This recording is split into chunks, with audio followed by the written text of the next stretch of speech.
చంద్రబాబు గారు ఆంధ్రాన్ని నాశనం చేశారంటాం మొన్న, ఆ తర్వాతన డీటెయిల్డ్గా ఈనాడు జ్యోతి కథలు రాస్తున్నటువంటి నేపథ్యంలో దానికి కౌంటర్గా సాక్షి ఇవాళ పెద్ద స్టోరీ రాసుకొచ్చింది. అభివృద్ధి పైన అంత అబద్ధాలే అంటూ ఏదైతే వృద్ధికి సంబంధించి 2023-24లో రాష్ట్ర తలసరి ఆదాయం కూడా జాతీయ స్థాయిని మించి పెరిగింది.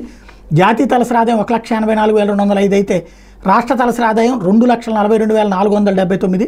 2021-22 నుంచి 2023-24 వరకు రాష్ట్ర సొంత ఆదాయంతో పాటు పన్నేతర ఆదాయం కేంద్రం నుంచి ఆర్థిక వనరులు వరుసగా పెరిగినాయి. అట్లాగే 23-24 ఆర్థిక సంవత్సరంలో 11,688 కోట్ల పెట్టుబడులతో 20 భారీ పరిశ్రమలు ఏర్పాటు కావడమే కాకుండా ఉత్పత్తిని సైతం ప్రారంభించినాయి. 14,596 మందికి ఉద్యోగాలు కూడా కల్పించాయి.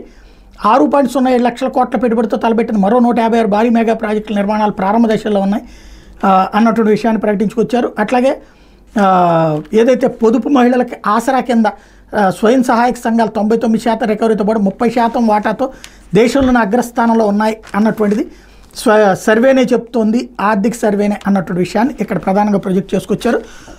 పన్నులు పన్నేతర ఆదాయాలు కూడా 2021-22లో సొంత పన్నులు 71,018, పన్నేతర ఆదాయం 5,016, 22-23లో 78,026 సొంత పన్నులు, పన్నేతర ఆదాయం 5,417, 23-24లో 85,922 సొంత పన్నులు, 7,432 పన్నేతర ఆదాయం, టోటల్గా 84,251 కోట్లు ఉన్నాయి.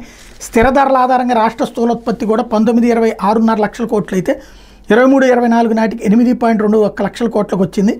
కూలీల దినసరి వేతనాల పరంగా చూస్తే కార్పెంటర్కి అప్పట్లో 22-23లో 596 అయితే 23-24 666, కుమ్మరికి 490 నుంచి 548, చర్మకారులకు 364 నుంచి 683, దినసరి కూలీ పురుషులకు 503 నుంచి 536, మహిళలకు 365 నుంచి 393.